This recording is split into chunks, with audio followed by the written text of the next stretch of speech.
Hi, everyone. I just wanted to tell you a bit about my experience with the pros.com membership. It's just been so valuable, both as a way to establish my professional profile on a website that is really known to attract great clients.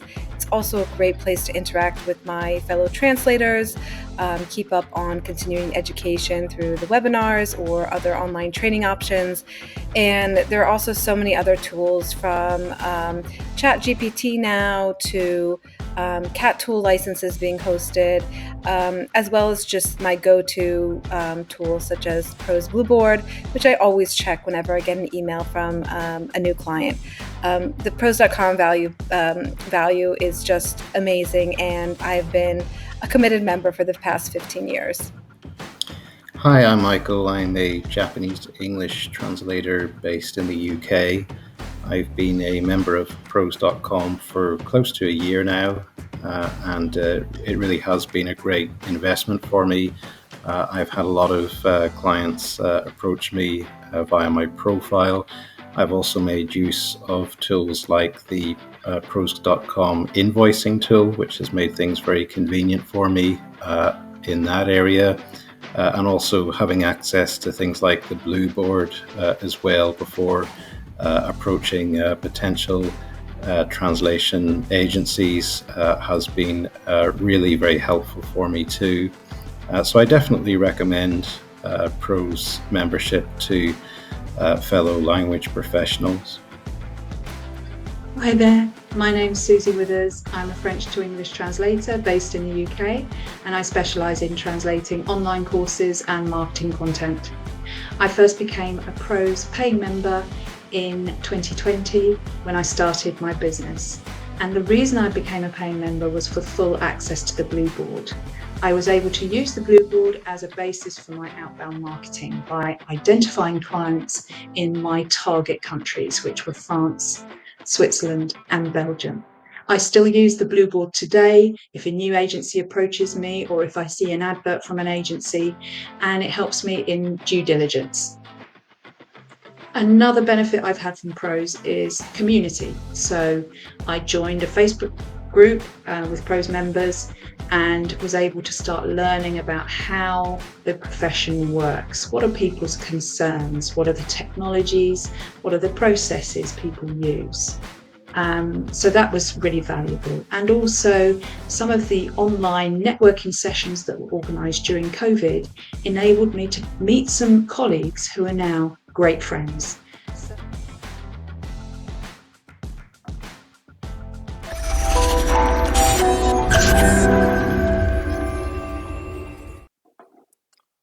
All right. Hello, everyone. Thank you for tuning in today, for taking time out of your schedules to come to this event, talking about AI and how we can leverage it to our benefit as freelancers. Our presenter today is Pros.com founder and CEO Henry Dodderer. I'm going to bring him on in just a second here. Henry will give a short presentation, followed by some Q&A, and then we'll get to the panel discussion just after that.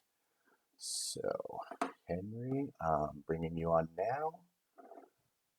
Go ahead and take it away. Hi, everybody. Good morning. Good afternoon. Thanks for being here.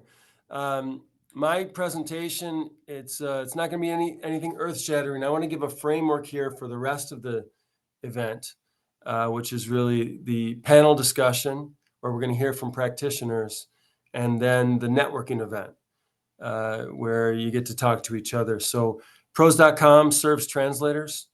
Well, let me actually start by sharing here.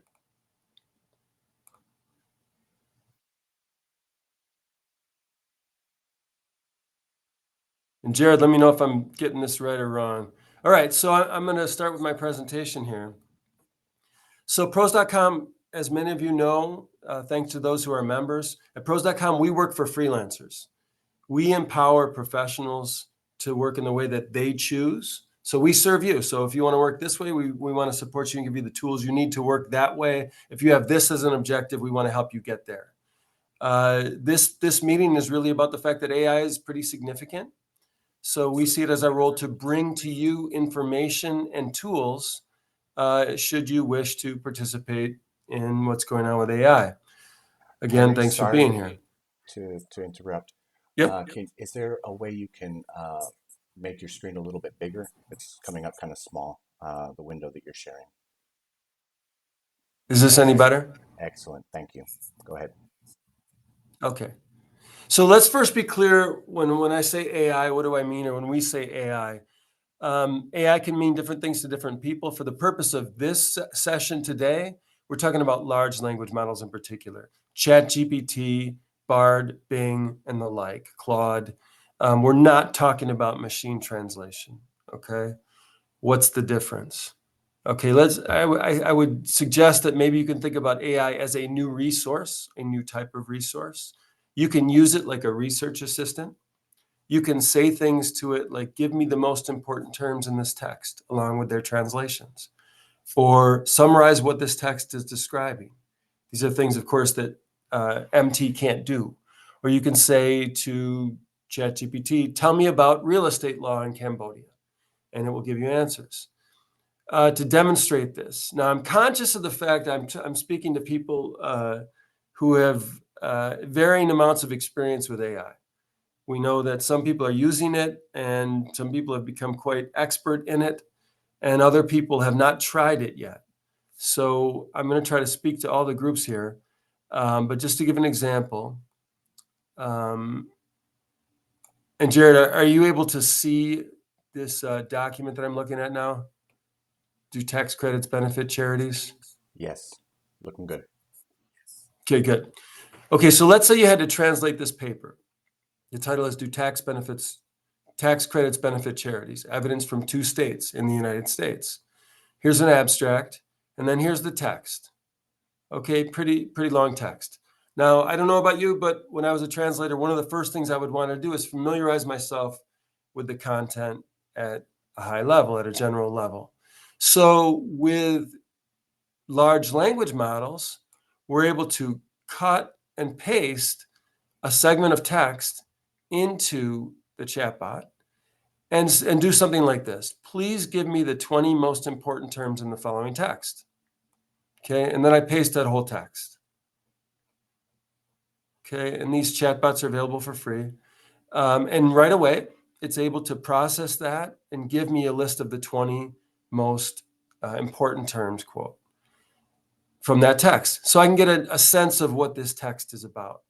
Now I can do one better. I say, okay, now provide me with a table that includes each of these terms together with the translations of each into Spanish, Danish, Japanese, and Dutch. And a couple seconds later, it can give me that. Okay, so I've sort of built up at least a draft glossary, and I have to be careful now and check it, but I'm beginning to orient myself on this job. And now if I wait a minute, you know what? I'm not sure I'm up to date on this content. Let me just kind of get the primer on this. So I can say, wait, I didn't know that tax treatment of charitable contributions varies from state to state in the US. Can you give me a brief introduction to that topic? And these large language models have read much of the internet, much of the public internet, and other sources. And it remembers it, and it can regurgitate and structure sentences creatively to guide you through it. So here, ChatGPT is saying, certainly, Henry, the tax treatment of charitable contributions in the U.S. does indeed vary from state to state, blah, blah, blah. And it gives me a breakdown. So now I'm sort of briefed in the whole content area. Okay, so this is a new thing. And we could even say it's possibly a new way of working. So if we compare these large language models to machine translation, I know this is repetitive for many of you, but again, I just want to give a framework here. I'm going to move through this fairly quickly. So if we compare large language models to MT, we know that they're built differently from the ground up. And the large language models are built as general purpose utilities. They read the internet. It's not just for translation. And so it is able to construct language, write poems, and things of this nature. It's generative. These general capabilities get further trained for translation tasks using parallel corpora. So understand that. Some people say, well, they're not made for translation. Well, no, they're made for general purposes, but they are tuned for translation using parallel corpora. So their weights and this sort of thing are adjusted to make it better at translation. Large language models, they're more modern than MT, NMT, and they use more parameters. So when it's comparing the relationship between words and other things, the large language models have more parameters that they look at, billions of parameters. So when they construct language, it tends to be smoother. It reads more fluently, more naturally. It is not as accurate in tests done in the industry. Like We Localize has done testing, others have done testing. Reportedly, large language models are not as accurate within a specific domain when you have a machine translation trained in that domain. And that's yet. So We Localize in August published a report and said, it's not there, but it's not far off. And it's easy to imagine a future where it will surpass the MT. The AI can now be fine-tuned. That means you could take your translation memories and glossaries, upload them to a model, fine-tune that model for your purposes, and expect it then to translate in line with what, with the references that you provided. Comparing large language models and MT again, the large language model is going to support more languages and domains than may be available out of the box or free by MT. For example, DeepL, I think, does 26 or 29 languages, and ChatGPT has 60-some languages support, and ChatGPT is free. So is DeepL, of course. How good is this translation? So 80%, which is a pretty high number when we survey the translators at pros.com, 80% of translators who have tried it say it's helped them to be more productive. And some are reporting very substantial increases in productivity and income. And this is one of the things that prompted me to call for this meeting. I mean, some people are saying, hey, I'm doing really well with this. I'm working much more efficiently. I'm making more money. The clients are happy. I think my quality might even be up. So we are hearing this sort of strong testimonial from some of our members. In surveys, you'll see freelancers saying something like, and again, 80% of those who have tried it, now not everyone has tried it, but 80% of those who have tried it are saying, yeah, it's pretty good. Here's some of the things they say. These are quotes. The speed, relevance, and quality of AI responses is astonishing. And we had very strong comments like this. Some kind of funny saying, well, that's it. We're done. It's all over. This sort of thing. Just go out there and try it. I would suggest you dive in. You're bound to see a productivity boost. If you can learn how to come up with a proper prompt with proper prompts, which may be unique to your style of work, it may work well. You need to know how to use it. It is one of these things that you have to have some experience with it and get better at it to really use it effectively. Now, how many people are actually out there using it? And this is one of the things I want members to be informed on, because I've come across plenty of members who are saying, no, I haven't really looked into it. I haven't looked into it at all. Now, these large language models have really been around for about a year now. The ones that are really sort of dramatically different. So some people have been using these pretty heavily for about a year. Some people got to it middle of the year, and other people haven't gotten to it yet. So there are varying stages of adoption. And we know that some people are using it and maybe not, they'll tell me that they aren't necessarily sharing that with other people. So it is being adopted. It's going on out there. It begs the question, when you see the feedback and when you hear We Localize saying, hey, it's easy to imagine a future where it surpasses machine translation, when machine translation has in many spheres become quite impressive. Could this be the end for the profession? And I don't have the answer to that. I see people debating it in our forums. But I will say that humans, it seems fairly clear humans are still needed for now. So this again is we localize testing done, I believe, in August. And you see in the left column the type of quality level that is required. So 99.7% quality. To generalize in a way that's incorrect, let's say that's instead of 1 in 100, it's 1 in 300 words. You can spot an error. Of course, it's not exactly worked that way, but 300 words, that's maybe a page, a little over a page. If you got an error every page, okay, that's borderline acceptable, right? Well, a Google trained machine learning engine can't achieve that. Google Translate doesn't achieve that. GPT, the new models are not achieving that. None of them achieve the level that's required for clients, the quality pass threshold. That means a human is needed. In all cases, you need a human to get it to the required level. However, notice it's not bad. I mean, there's some pretty high numbers here. 1% off, of course, is a big difference, but it requires enough to require a human. But it's pretty handy if a human's using it.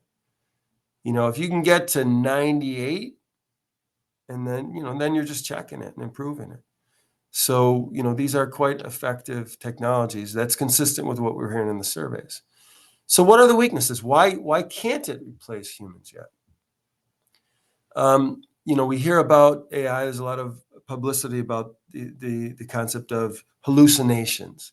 I'm not sure that's the best term, but certainly we can say anyone that's used AI, been playing with it, these language models, we know that they're error prone. Okay, so I'll give an example from my experimentation. If there's any Japanese translators out there, this is Sunaku Eishusho. This is okay. So the middle character there is easily recognizable in this context as representing England. The right two characters, that would be the Prime Minister, so British Prime Minister. And this is a phonetic. It says Sunaku. So British Prime Minister Rishi Sunak, this would be. That's who that's referring to. Now, I was experimenting with an article. It was all about Sunak, and the ChatGPT got it completely wrong. It translated this as British Prime Minister Boris Johnson in one place, just Boris Johnson in another, and it used Boris Johnson throughout the document. So this article that was about Sunak, I don't know how to pronounce that, was changed and things were attributed to Boris Johnson that he didn't do. So you can see that you can have quite serious errors. How it got to Sunak, I said, ChatGPT, how did you make this error? And it apologized, and you kind of get a rapport with these things. But I said, listen, can you tell me when you're not sure about a translation? Sure, I'll highlight. And after that, it did highlight. I'm not sure about this translation. Now, why could this happen? Well, it's probably recognizing some pattern, some strong connection between British Prime Minister and Boris Johnson. And that model that I was using was an older model of ChatGPT that its newest information was 2 years old.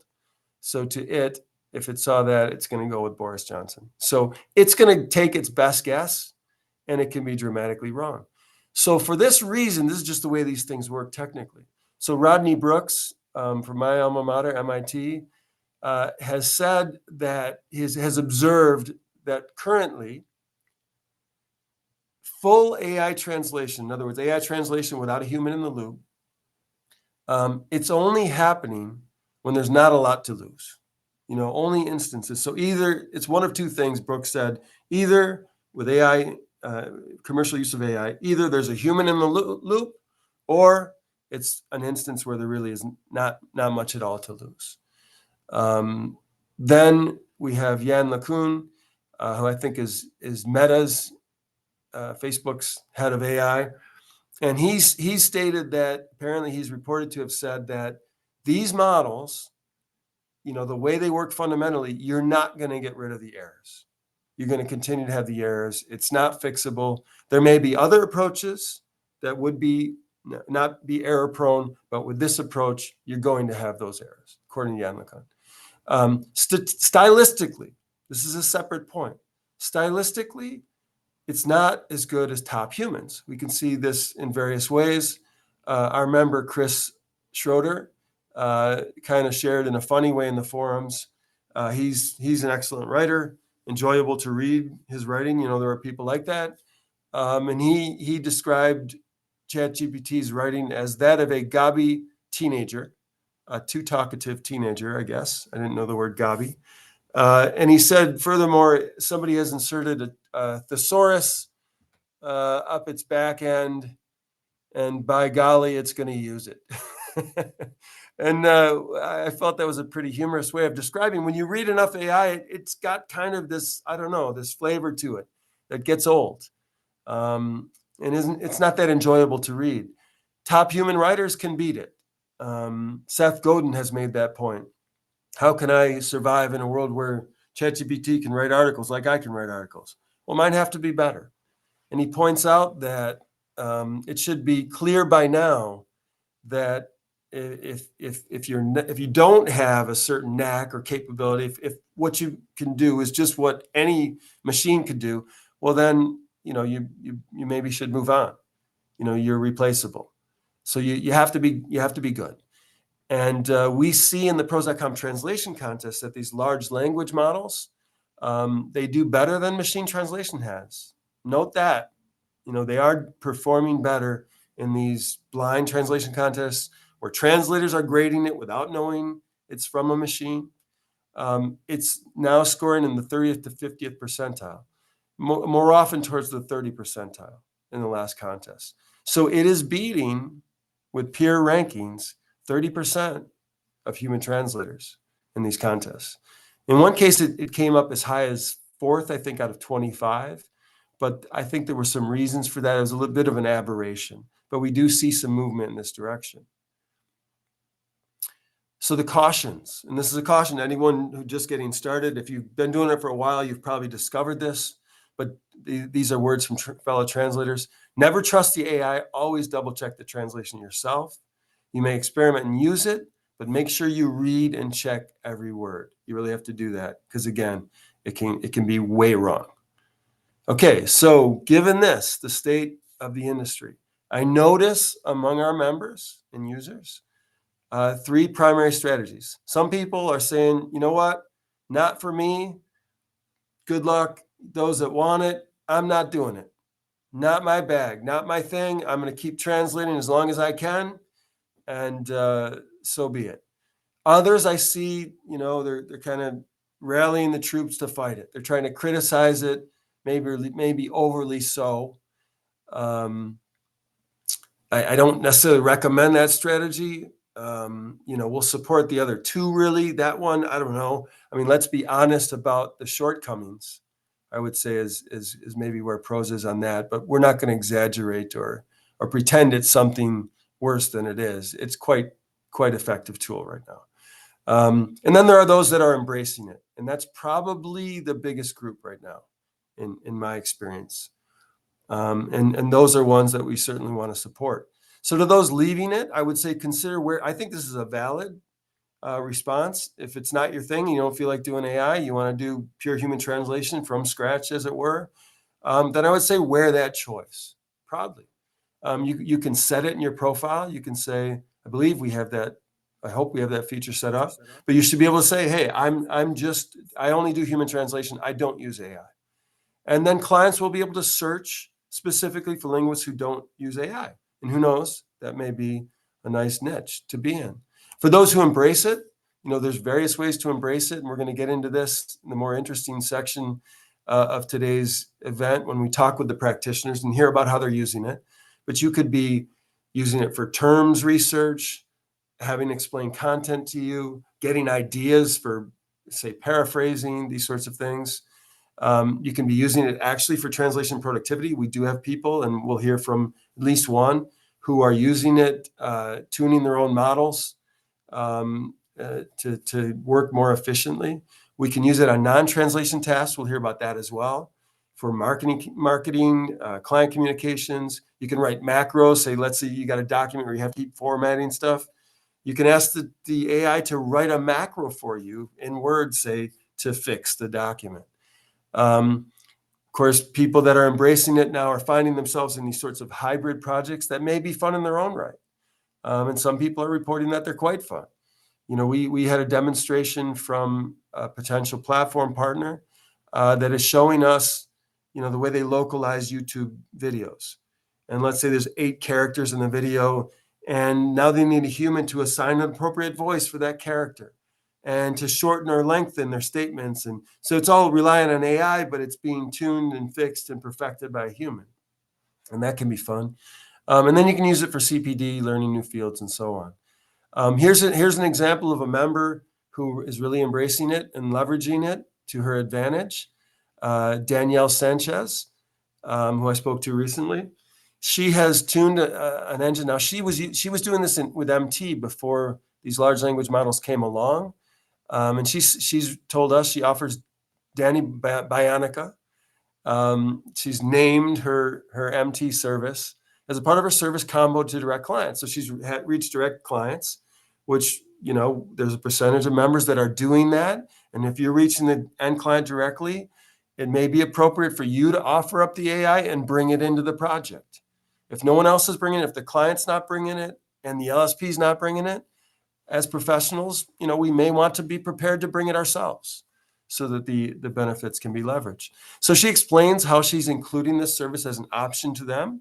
She educates them and the risks and explains how fine tuning works. And she's reporting that she's had several projects that have been handled by this Danny Bionica model that she's built. We support our members in this. Again, however members want to work, we support you if you choose to leave it and continue doing the human thing. We will be with you there as long as that's viable, hopefully long into the future.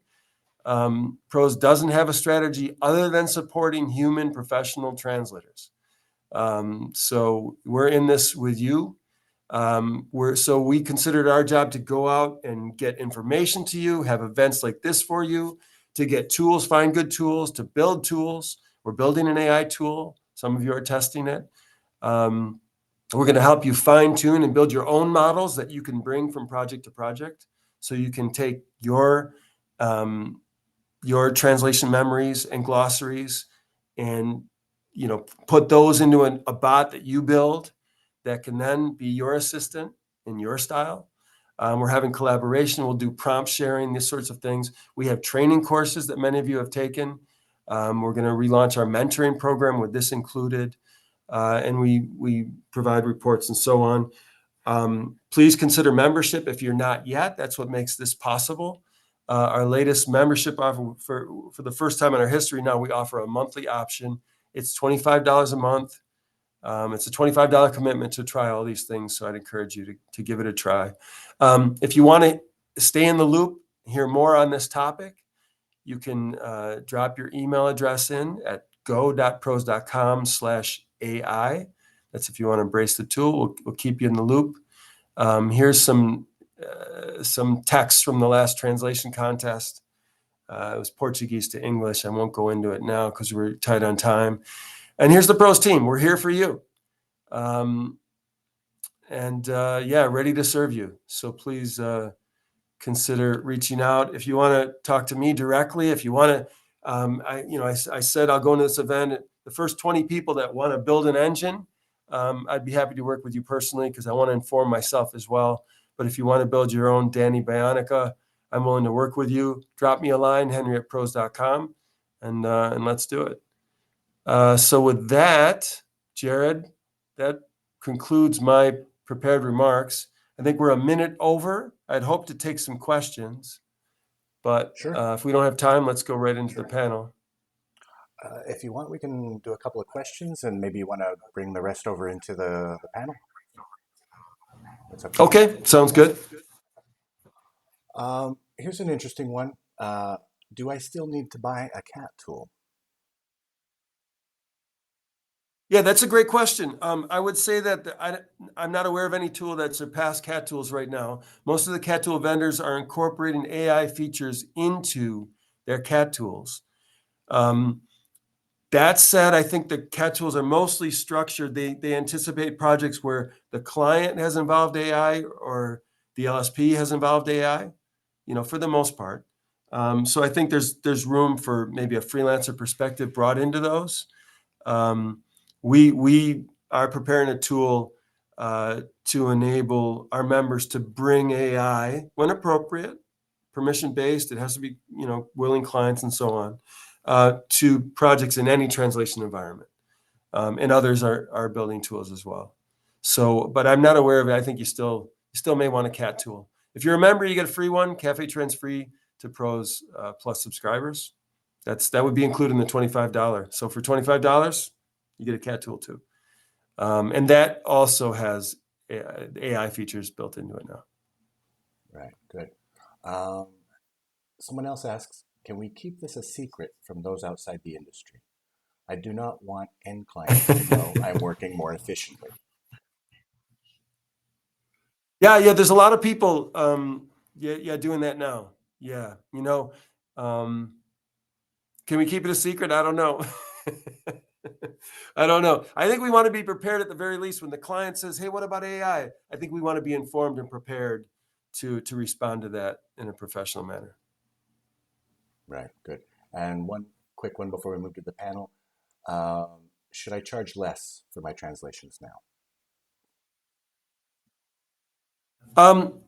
I would say that's going to depend on the context.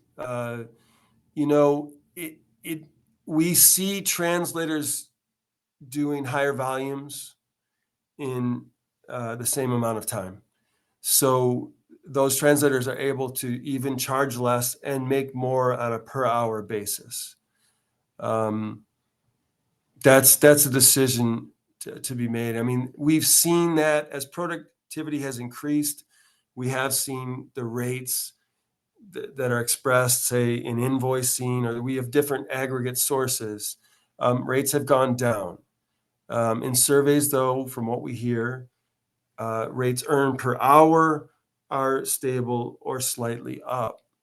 So we haven't seen a decrease in the rates being earned per hour. That means it's due to productivity. So if you're more productive and you want to pass along some of the savings to be competitive in the market, yeah, that would be a rational decision that some people are making. On the other hand, if you've got a client that's happy and has a quality expectation, and you can use the additional time that you're saving to be extra careful with these language models, that's something to consider too, because again, there can be dramatically bad errors with the new highly productive language models.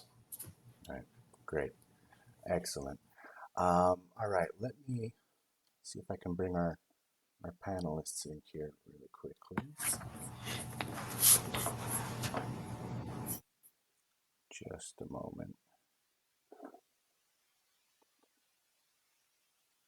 No. I got one. Hi, Tanya. Just a sec.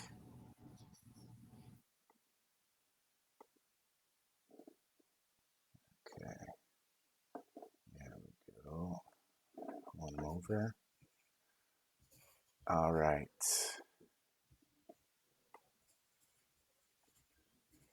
Okay. Shall we get started? Yeah, do you want to go ahead with Shall the I take the lead? introductions? Yeah. Okay. All right. Hello, David. Hi, Kish. Hi, Tanya. Nice to see you. Thanks for being here. So we've got these three practitioners, professionals, to share their experience with AI. I've spoken to each for a few minutes anyway. Our support team selected them. So in a sense, I mean, random people from the community, let's say, but actually pretty interesting people from the community. But I'm going to go in order here, kind of based on what I heard or thought I heard and the brief conversations I had. I would say that, I get the sense that maybe the three professionals here, Kish, she asked me to call her Kish, David and Tanya, maybe are using the AI to varying degrees. I think, Kish, you told me that you're using it mostly for things around the translation task, but not so much for translation itself. You want to share your experience Exactly. and your approach? Yeah. I would be Yeah. happy So to. Thank you why don't for you spend a few minutes inviting me telling for this everybody how panel. you're. My experience with AI. So I come from the IT industry. I graduated as a computational linguist. So what used to be AI, the cloud, the big data, and so on, I already experienced it. Internet was our first approach towards the data that was outside of our reach and outside of the written books. So getting to I saw just the next hurdle that we have to, know firstly, and afterwards embrace it because it will not only change the way that we work. So it will not only get into translation, but it will get into or is already in our lives. So when I was thinking about this panel, I was thinking that maybe some people will think, okay, as a translator, I already had to switch from written translations to CAT tools. Now from CAT tools, I have to switch to AI. But I would like to say, and actually make people a little bit more calm around it, that it will be just like the switch from not having internet to having internet. This will be the change that you will or you already experience. For a few examples, when I'm translating, I like to work in my office without radio, without chats, without movies, anything that can distract me. But in the same time, since I'm a one-man band, I'm just a one person. I should do marketing. I should reply to my emails. I should most probably update my web page, which is horrible. So what can I do to keep myself concentrated on the translations? I can outsource all these other things to an AI, to my agent, how Bill Gates called it in its recent blog post. There are already tools available to us in a Microsoft subscription that are able to generate content for a blog. There are tools that are able to write an email for us or to respond to an email. And soon there will be agents, and I call these AIs as a personal agents, with which I can share some or a lot of my personal data that might work for me, making time free for myself or for my work. So rather than thinking that AI will take away my work, I know that it will change the way I will work with all the examples that Henry kindly shared with us. But I'm also aware that my whole life will be different. So this might make this change and getting used to AI a little bit more soft and calm. Very good. Thank you. And Kish, her company's called Kish 2 Language, I believe. Is that right? And she works Yeah, into Hungarian. That kiss, That's okay. Yeah. right. Kish 2, and she has a great logo, the Kish logo. So thank you, Thank you. David. I'd put you next on the spectrum from what I heard. So David is relatively new to the industry.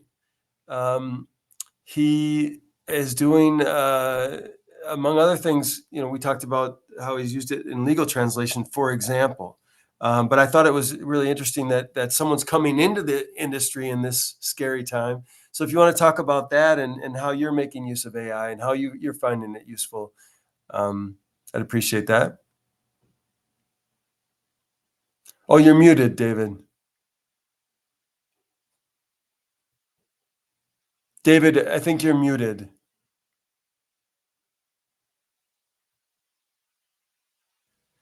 So right now, okay? Yes. Perfect. Yep. Okay, thank you very Good. much. Sorry Yeah. about that.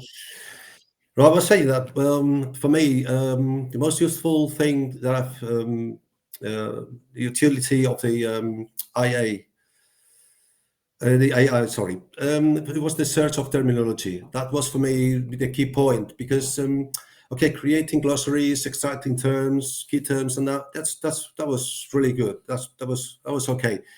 But most of the terms extracted or the glossaries created were very, very general.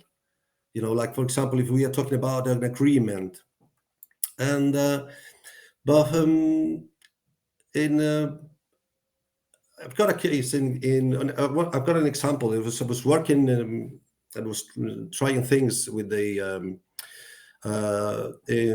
IA, and with an agreement for a building lease made in India. So I'm Spanish, and I don't really know anything about the Indian law, so it is going to be a bit tricky.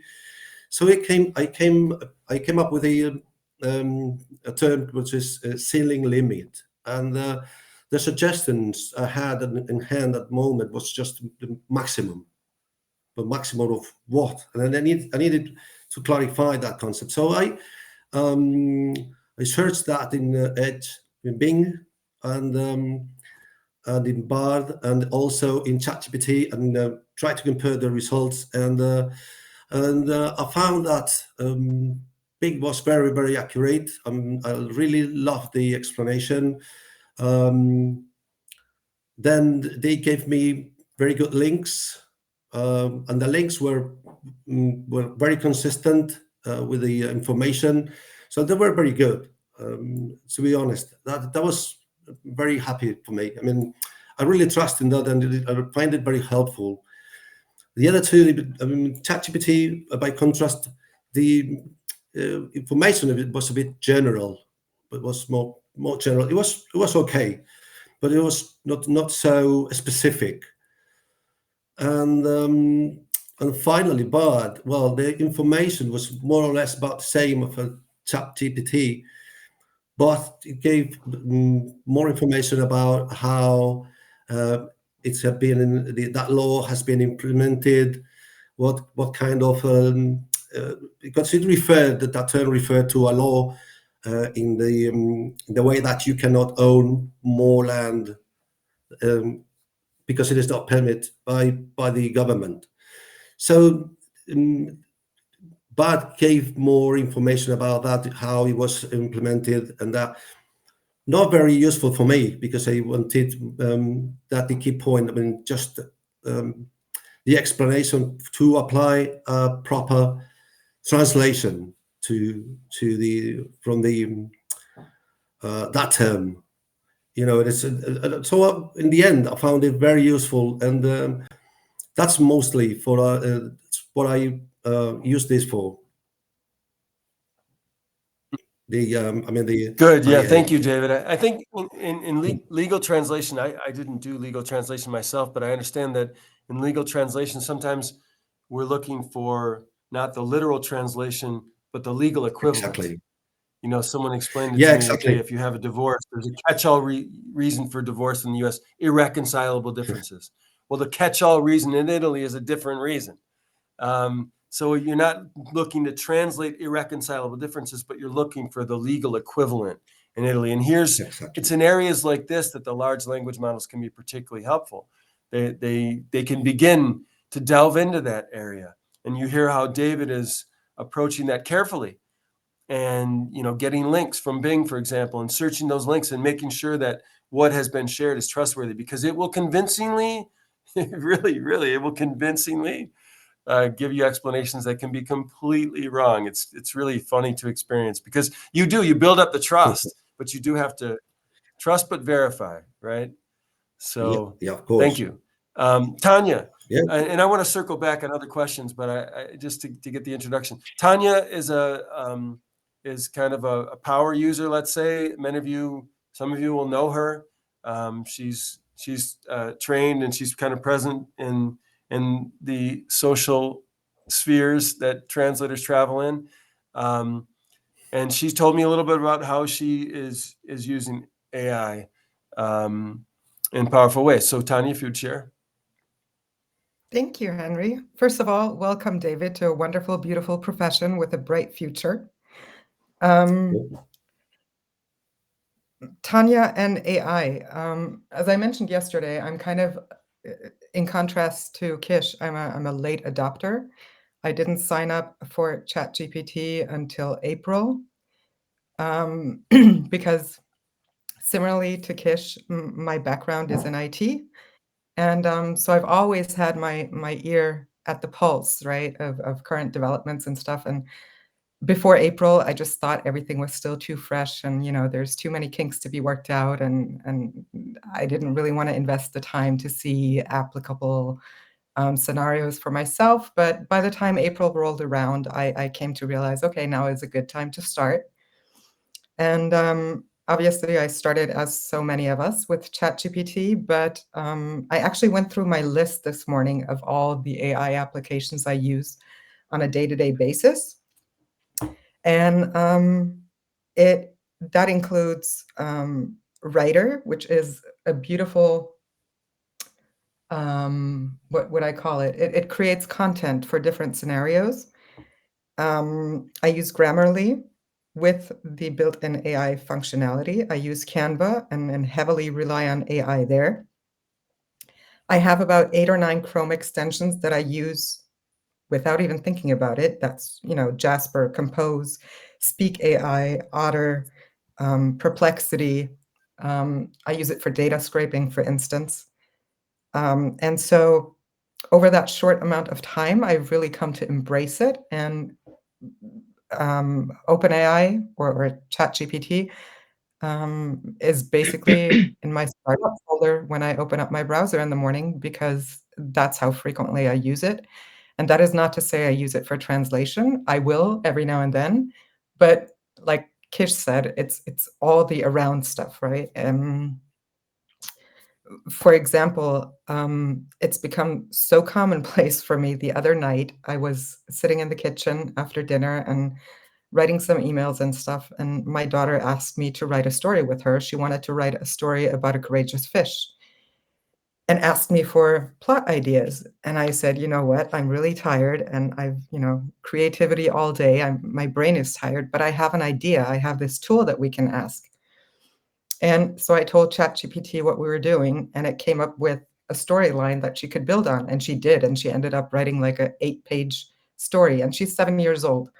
And so, yeah, there's a lot of uses for AI, and I'm excited. I'm also excited to dig into the questions that I saw from the participants, because somebody asked if our translations should be getting cheaper. And it's funny that that question keeps on popping up, because I think it was in 2020 when we had the Translation Mastermind Summit, and I interviewed Henry Liu.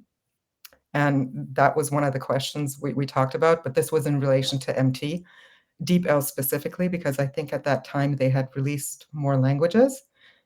And we were both of the opinion that our work should get more expensive. And bottom line, that is what's happening, right? Because our productivity is going up. And that makes the hourly rate higher. But of course, that the prerequisite is that we don't think in these small units that are words, but rather in service packages, if that makes sense.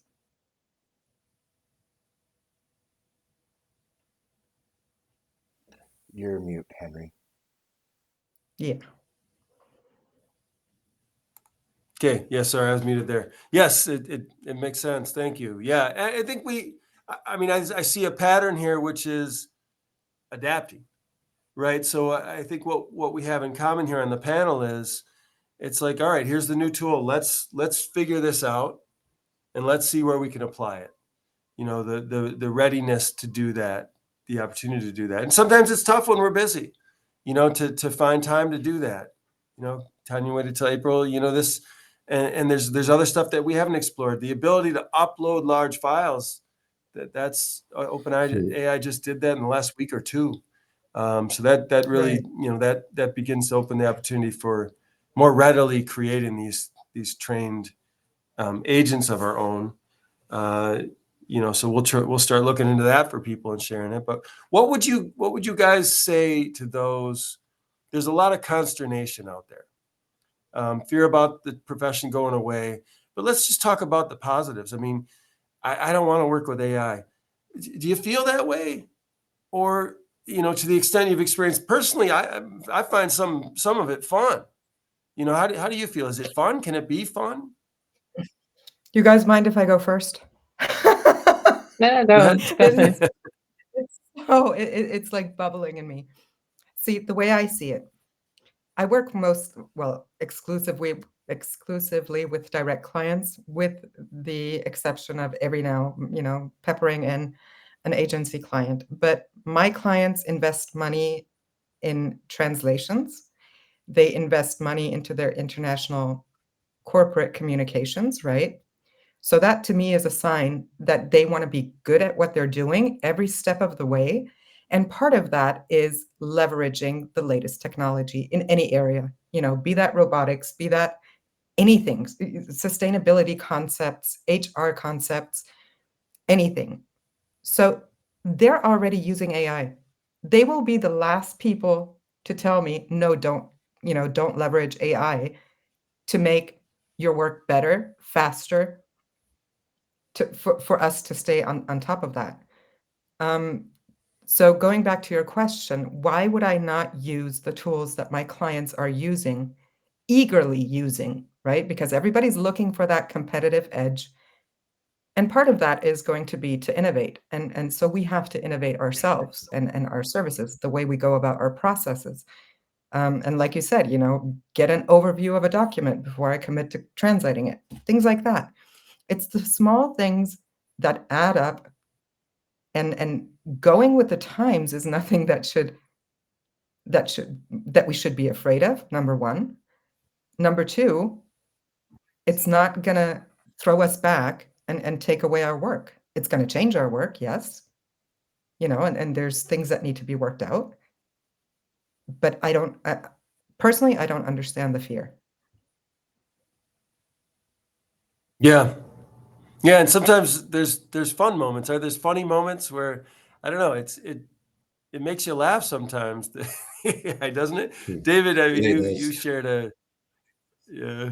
Well, instance. it is You're good. talking about the It time you is wanted good fun. synonyms or something. Yeah, it is good, very good fun especially when you see ChatGPT hallucinating, and it is good fun. Well, but apart from that, yeah, I think I totally agree with Tanya. I mean, this is the time we are living, and we have to adapt to it, and we have to grow with it. We cannot stay behind, otherwise we're going to be lost. And this is evolution. The future is now. Let's go for it, embrace it, learn a lot, try to customize our prompts as soon as possible and create specific profiles, for our own use, and just go for it. The quicker, the better. Mm-hmm. Kish, is it ever fun? Well, I'm actually not translating with AI, and I'm not really using it in the translation process. But I think that as you started your half an hour of this event with the 3 pictures, that you can leave it, you can embrace it, or you can, just I don't even remember which was the third picture, but there is a rainbow of options that we can do with AI. I also suggest that we should at least know it to be able to say, okay, I don't want to use it or I want to use it. And there are plenty of options. So we don't have to think about losing our jobs. We can just, as David said earlier, we can grow with it. So we can, take it day by day. Okay, today I got a new client, a direct client, and they don't care about it, or they are eager to use it, as Tanya said, then I will use it or I will learn it. Is it not better if I have in my service portfolio that I can use AI and make your project quicker, or in 10 languages or whatever? If I'm an LSP based, if I'm a freelancer who is working with LSPs, that I am actually, I work with very little number of direct clients. I might be saying that I will just take 20% of my time with AI projects until I can figure out how to price it. Maybe I will not understand it the first time. Okay, should I have higher prices, or should I lower my prices? Because I will not be able to, even if my productivity is bigger, I will not be able to read or correct 20,000 words per day, because I'm still a human, even if AI is not. So I think there are a lot of questions, the hallucination, how to avoid it. Not even developers know, If you ask, for example, from ChatGPT a list of 5 top bicycles which have certain characteristics, ChatGPT will give you 5 top bicycles with certain characteristics, even if there are only 3 such bicycles, which is one of the hallucinations, and developers just say, okay, I don't know why it does it. I don't know how to avoid it. So if there are no human people, translators, or we might be just proofreaders or, content checkers that get over these problems, then translations will become not reliable sources for people, which is not what we want for the world, right? Yeah, Sorry human in the loop for now. to interject for just a second. A recurring question is and has been today issues involving security and confidentiality. Do you all want to just briefly touch on that? Tanya? Right. Okay. I was watching the Dev Day where Sam Altman, the CEO of OpenAI, was hosting this event called Dev Day, where they introduced the GPTs and hosts of other things, and they did touch upon privacy and copyright and things like that. Basically, he said, "Don't worry about it," right? But I get where, like, they have mechanisms in place, especially with the new versions. But I would say work with common sense. We all have a God-given common sense, right? Don't upload confidential data, right? Now, if you're translating a website for a client, by all means, go ahead and use AI, because AI already knows that website exists, right? Especially if you're working with version 4. Speaking of ChatGPT specifically now, go ahead and do that. Use your common sense if you're not sure, if you can't get that information right now, to confirm whether or not it would be compliant with copyright issues or anything like that. And as with everything that comes out of the machine, check it, check it, check it.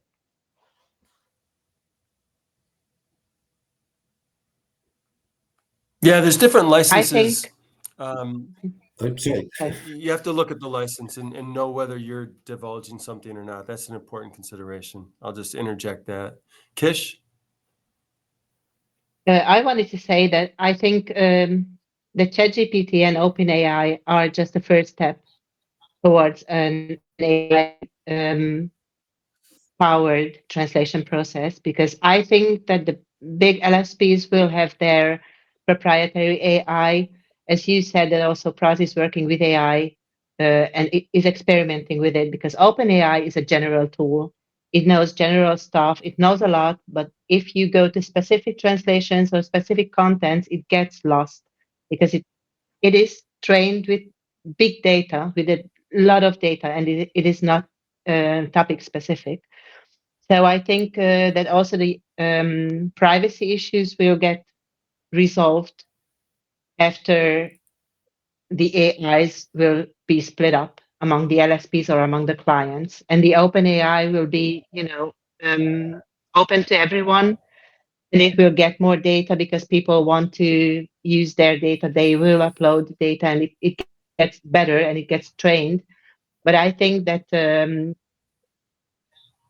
as Tanya said, yeah, so don't worry about it unless it's a confidential data that you get from your client as confidential and that you cannot share it. We all know these NDAs. So if you get one, you can get back to the client, okay, sorry, I can do it with AI because you gave me a confidential document. So I wouldn't wrap my head around privacy. That's for the client to decide. Jared, we're a I minute think over, that- but I don't know. Sorry. Sorry? Sorry, David, did you have something to Sorry. add on that question?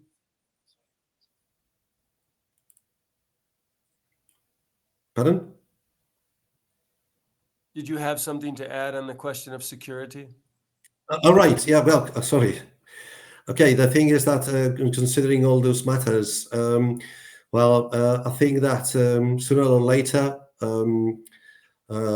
OpenAI and everyone is going to adapt themselves to the European Union legislation, which is very strict on those matters. So okay, let's see what happens. I tend to rely on that.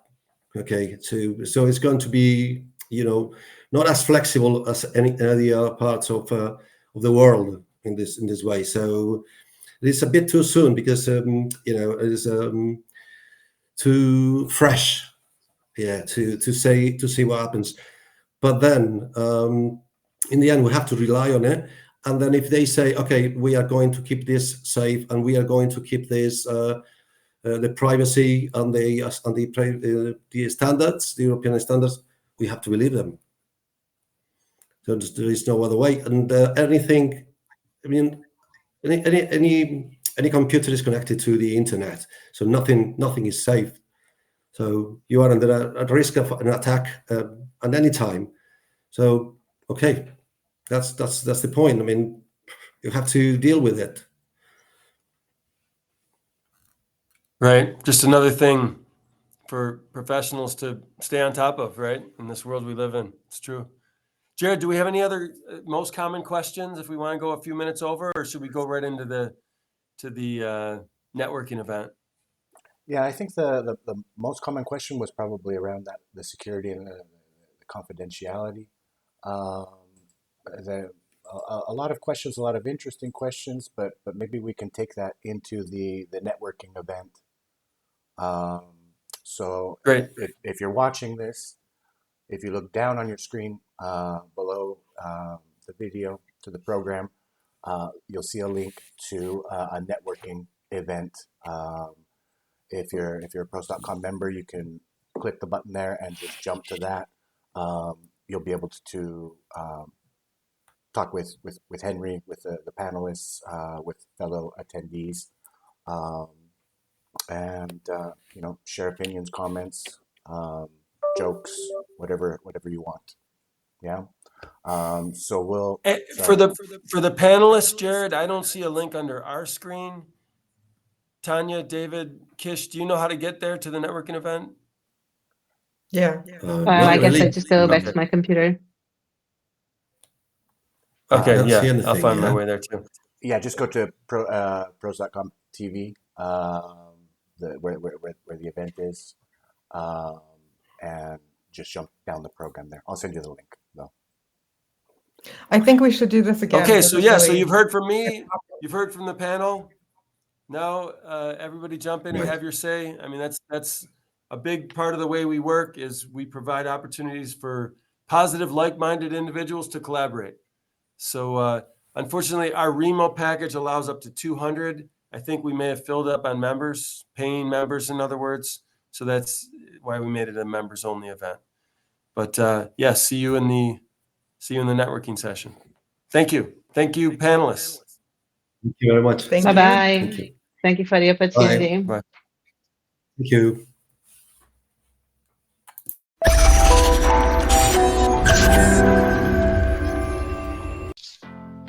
Hi everyone, I'm Miriam Macri and I come from Italy, from the south of Italy in particular.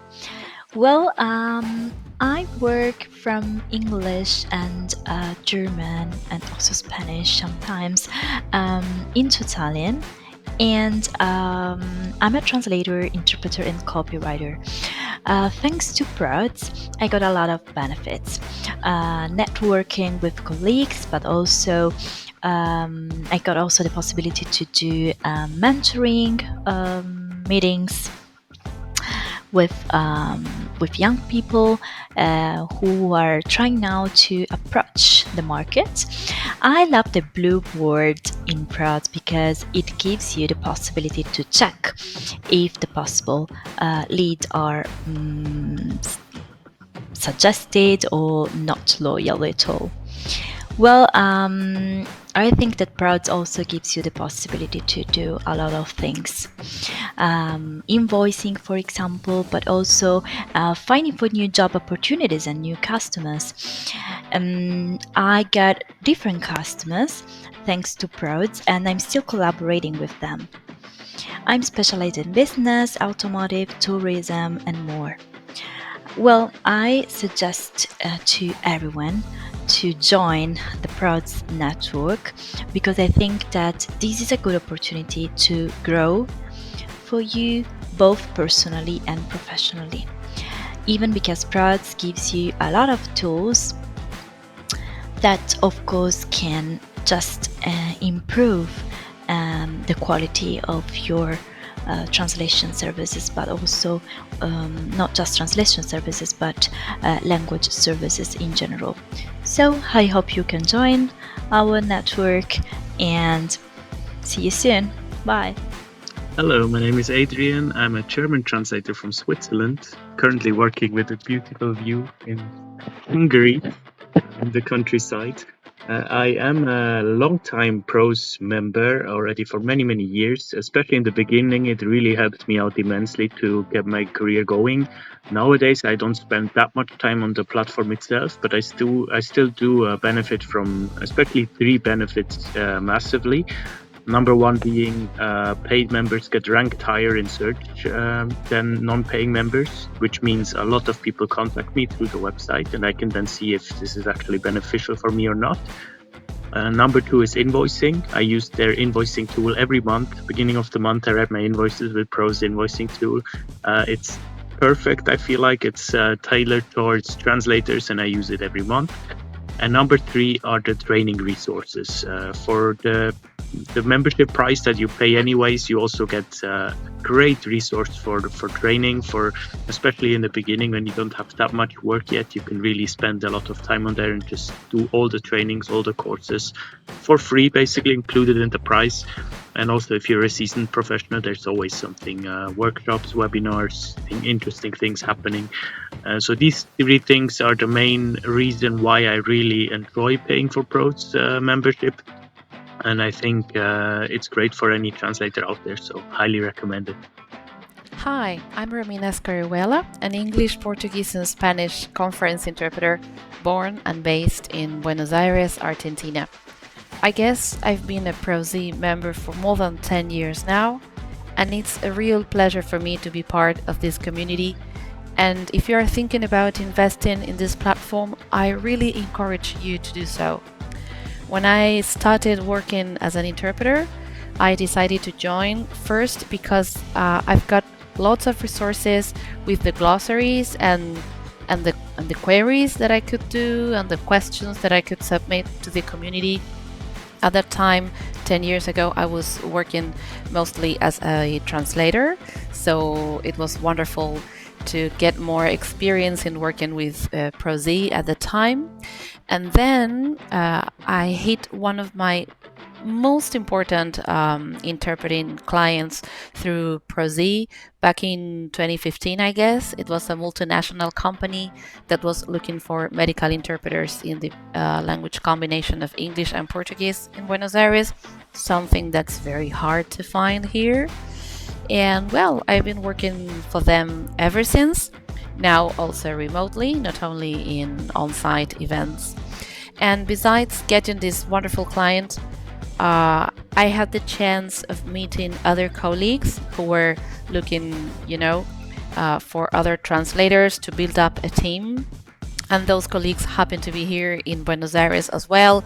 So it was a wonderful way of meeting other colleagues and start a new business relationship and getting a larger and larger network every day. So I really encourage you to do so.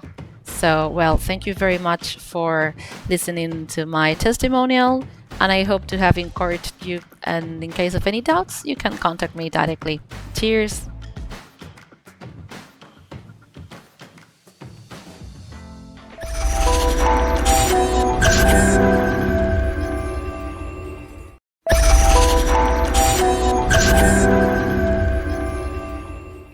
My name is Jasmina Georgievich. and I've been a Pros member since 2009. During all these years, I've managed to broaden and expand my career in many different ways.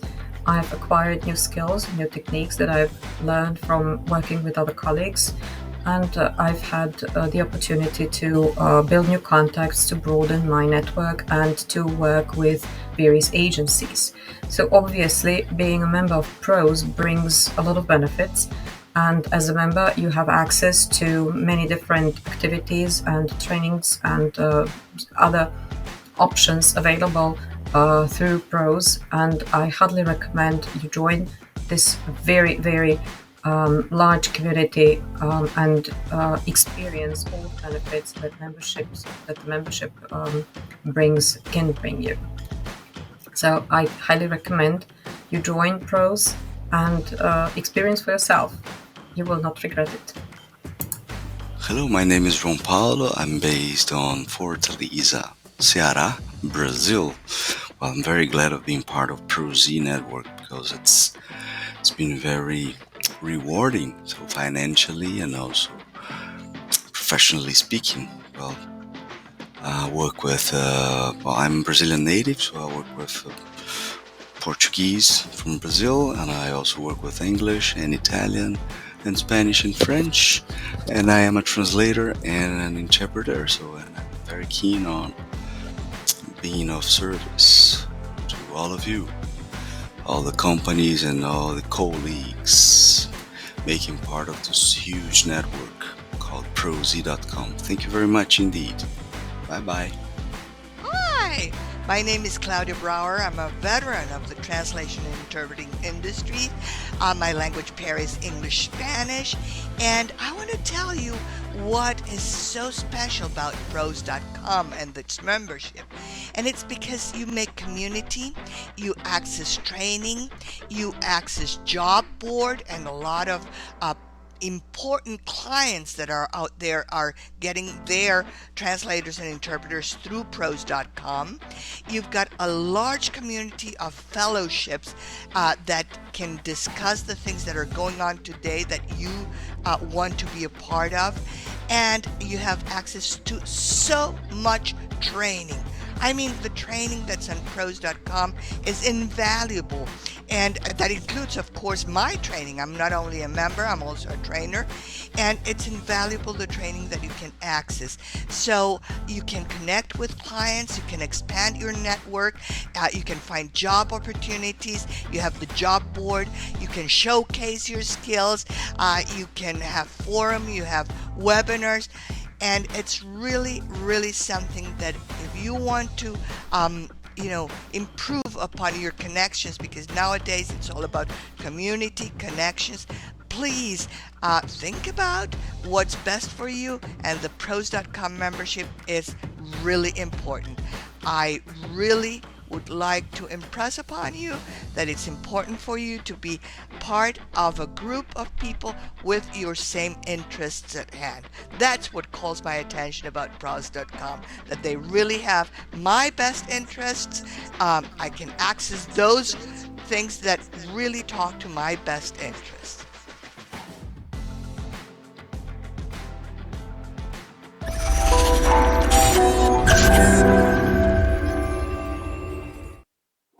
Hey everyone, if you're still on the page, just wanted to explain again, give a reminder, you can jump to the networking portion of the event. There's a link just below the video you're watching here. So if you're a Pros.com paying member, click on that link. You'll be taken to the platform where you can join in the networking event. All right? Thank you very much.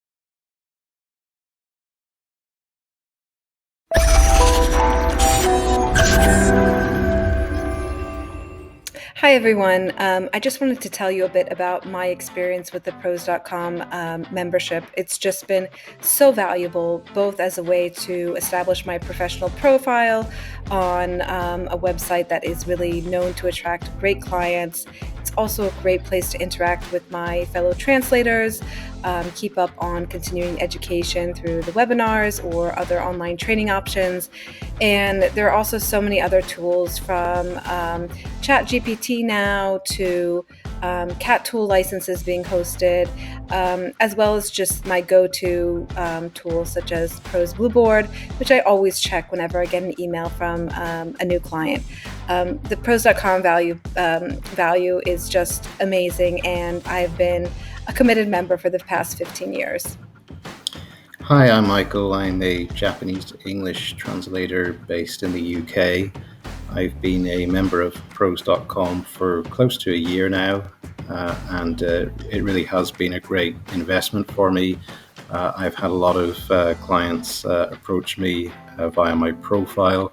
I've also made use of tools like the Pros.com invoicing tool, which has made things very convenient for me in that area. And also having access to things like the Blue Board as well before approaching potential translation agencies has been really very helpful for me too. So I definitely recommend Pros membership to fellow language professionals. Hi there, my name's Susie Withers. I'm a French to English translator based in the UK, and I specialise in translating online courses and marketing content. I first became a Pros paying member in 2020 when I started my business. And the reason I became a paying member was for full access to the Blue Board. I was able to use the Blue Board as a basis for my outbound marketing by identifying clients in my target countries, which were France, Switzerland and Belgium. I still use the Blue Board today if a new agency approaches me or if I see an advert from an agency, and it helps me in due diligence. Another benefit I've had from Pros is community. So I joined a Facebook group with Pros members and was able to start learning about how the profession works. What are people's concerns? What are the technologies? What are the processes people use? So that was really valuable. And also some of the online networking sessions that were organised during COVID enabled me to meet some colleagues who are now great friends.